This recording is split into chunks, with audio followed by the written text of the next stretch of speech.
नमस्कार। EE204 में आज हम पढ़ेंगे वेन्स ब्रिज के बारे में। वेन्स ब्रिज एक प्रकार का एसी ब्रिज है जिसे हम फ्रीक्वेंसी मेजर करने के लिए फ्रीक्वेंसी नापने हेतु उपयोग में लेते हैं। ये वेन्स ब्रिज का डायग्राम है जिसमें 4 आर्म्स दिखाए गए हैं जो बेसिक 4 आर्म्स जो एसी ब्रिज में होते हैं।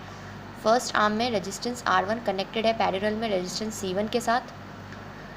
रेजिस्टेंस R2 सेकेंड आर्म में है रेजिस्टेंस C2 के साथ सीरीज़ में। रेजिस्टेंस R3 कनेक्टेड है थर्ड आर्म में और रेजिस्टेंस R4 है फोर्थ आर्म में। पॉइंट B और पॉइंट D के बीच में, जैसा कि आम तौर पे एसी ब्रिज में होता है, एक डिटेक्टर कनेक्टेड है। डिटेक्टर जिसे हम गैल्वेनोमीटर, हेडफोन्स, कुछ भी इसमें इसकी जगह हम इस्तेमाल कर सकते हैं। तो एक डिटेक्टर कनेक्टेड है B और D के बीच में। एक सोर्स, एसी सोर्स वोल्टेज दिया हुआ है जिसे हमने E से बताया गया है। R1 और R2 जिस प्रकार से ये इनके बीच में कनेक्शन शो किया गया, इसे एक मैकेनिकल कपलिंग बोल सकते हैं हम इसे, कि इन दोनों R1 और R2 के बीच में मैकेनिकल कपलिंग दर्शाई गई है। क्योंकि ये ब्रिज फ्रिक्वेंसी मापने हेतु काम में लिया जा रहा है, तो इसमें जो अननोन क्वांटिटी जो हम निकालेंगे वो है फ्रिक्वेंसी। एसी ब्रिज में बैलेंस कंडीशन में जो इक्वेशन होती है, जो उसकी कंडीशन होती है, वो क्या होती है, Z1 Z4 बराबर Z2 Z3। यानी कि फर्स्ट आर्म का जो इम्पीडेंस है और फोर्थ आर्म का जो इम्पीडेंस है उसका प्रोडक्ट बराबर होगा सेकेंड आर्म और थर्ड आर्म के जो इम्पीडेंस है उसके प्रोडक्ट के बराबर। फर्स्ट आर्म में जो टोटल इम्पीडेंस है वो है R1 और C1, जो कि पैरेलल कॉम्बिनेशन है R1 और C1 का। तो जब हम इस पैरेलल कॉम्बिनेशन का टोटल इम्पीडेंस निकालेंगे फर्स्ट आर्म में, तो हमें क्या मिलेगा, पैरेलल कॉम्बिनेशन का मतलब है कि फर्स्ट R1 कनेक्टेड है C1 के साथ पैरेलल में, यानी कि R1 R2 upon R1 plus R2 formula लगाएंगे तो C1 को हम लिखेंगे 1 upon J omega C1, R1 plus 1 upon J omega C1। जब हम इस एक्सप्रेशन को सॉल्व करेंगे तो हमें मिलेगा R1 नीचे अपॉन में R1 J omega C1 plus 1, वो हमने लिखा है यहाँ पर R1 upon 1 plus J omega C1 R1। ये है फर्स्ट आर्म का इम्पीडेंस।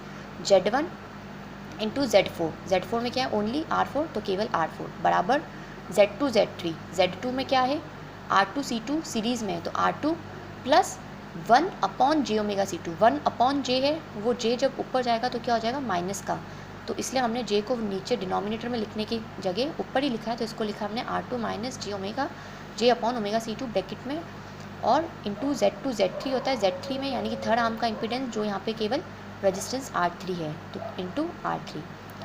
जब हम इस एक्सप्रेशन को सॉल्व करेंगे, LHS RHS को ब्रैकेट ओपन करेंगे, तो R1 R4 यहाँ पे, और जब मैं इस पूरी एक्सप्रेशन को उधर ले जाऊँगी और ब्रैकेट्स ओपन करूँगी तो R2 R3 LCM omega C2 लिया है minus J R3 upon omega C2, और ये वाला जो डिनोमिनेटर है वो उधर जाके इंटू हो जाएगा इससे। जब इस एक्सप्रेशन को अपन पूरा सॉल्व करेंगे, और जब हम इस एक्सप्रेशन को सॉल्व करेंगे कंप्लीट एक्सप्रेशन को, तो ये R3 इधर इंटू में, इधर R4 अपॉन R3 बराबर R2 अपॉन R1, इस वाली टर्म से जब ये R1 इधर इंटू इधर जाके सबसे डिवाइड होगा तो फर्स्ट वाली टर्म से ओमेगा C2 कैंसिल होकर R2 अपॉन R1 प्लस इस वाली टर्म से R1 और R1 एक दूसरे से कैंसिल हो जाएंगे, तो और ये हो जाएगा यहाँ से C1 upon C2 plus J, हम दोनों टर्म्स में से J कॉमन ले लेंगे तो ओमेगा C1 R2 माइनस का 1 अपॉन ओमेगा C2 R1, ये हमें टोटल एक्सप्रेशन मिल गया। अब इसमें हम जो रियल पार्ट है उसे अलग करेंगे और जो इमेजिनरी पार्ट है उसे अलग करेंगे। इमेजिनरी पार्ट कौन सा होगा, जिसके साथ ये J टर्म जुड़ी हुई है। इमेजिनरी टर्म, ये जो J टर्म जिसके साथ जुड़ी हुई है वो पूरा इमेजिनरी टर्म हुआ, और J के अलावा जितनी भी टर्म्स है वो हमारी रियल टर्म्स हुई। तो जब हम रियल टर्म्स को इक्वेट करेंगे तो LHS में रियल टर्म है मेरे पास R4 अपॉन R3, और RHS में R2 upon R1 plus C1 upon C2।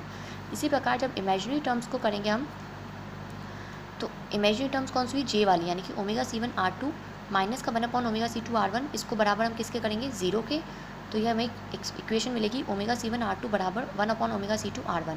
यहाँ से क्योंकि फ्रीक्वेंसी, हम इस ब्रिज से फ्रीक्वेंसी निकाल रहे हैं और फ्रीक्वेंसी की टर्म है ओमेगा टर्म, एंगुलर फ्रीक्वेंसी जो हम बताते हैं, तो जब ओमेगा को हम एक तरफ रखेंगे तो हमें ओमेगा स्क्वायर की वैल्यू मिल जाएगी 1 upon C1 C2 R1 R2। Omega की जब वैल्यू निकालेंगे ओमेगा स्क्वायर से तो हमें मिल जाएगा 1 upon under root of C1 C2 R1 R2। अब हमारे पास ओमेगा गिवन है, इससे हम फ्रीक्वेंसी कैसे निकाल सकते हैं, हमें पता है फ्रीक्वेंसी होती है 1 अपॉन 2 पाई ओमेगा, तो F इज़ बराबर 1 अपॉन 2 पाई, ओमेगा की वैल्यू है 1 upon under root of R1 R2 C1 C2, तो F की हमें वैल्यू मिल गई 1 upon 2 pi under root of R1 R2 C1 C2, और यूनिट डिस्टेंस की हमने लगा दी hertz. Mostly generally Wien's bridge में जो हम ये कंपोनेंट्स रेजिस्टेंस और कैपेसिटेंस की वैल्यूज चूज़ करते हैं या सेलेक्ट करते हैं वो इस प्रकार से करते हैं कि R1 बराबर R2 बराबर R और C1 और C2 की वैल्यू भी समान रखते हैं तो बराबर C। तो जब मैं R1 R2 दोनों की जगह R और C1 बराबर C2 की जगह C रखेंगे तो हमें यहाँ पे मिलेगा 1/2 under root of R square C square. जब हम इसका अंडर रूट लेंगे तो फ्रिक्वेंसी की फाइनल टर्म हमें मिलेगी 1/2 RC। तो ये है वेन्स ब्रिज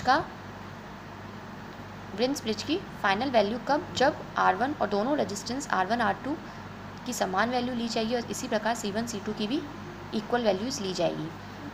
वेन्स ब्रिज जो है it is use for the measurement of frequencies up to 100 hertz to 100 kilo hertz. 100 hertz से लेके 100 किलो हर्ट्ज तक की रेंज में फ्रिक्वेंसी मापने हेतु यह ब्रिज हम उपयोग में लेते हैं। तो इसकी रेंज क्या हुई, 100 हर्ट्ज से लेके 100 किलो हर्ट्ज तक हम इस वेन्स ब्रिज को फ्रिक्वेंसी मापने हेतु काम में लेते हैं। Thank you.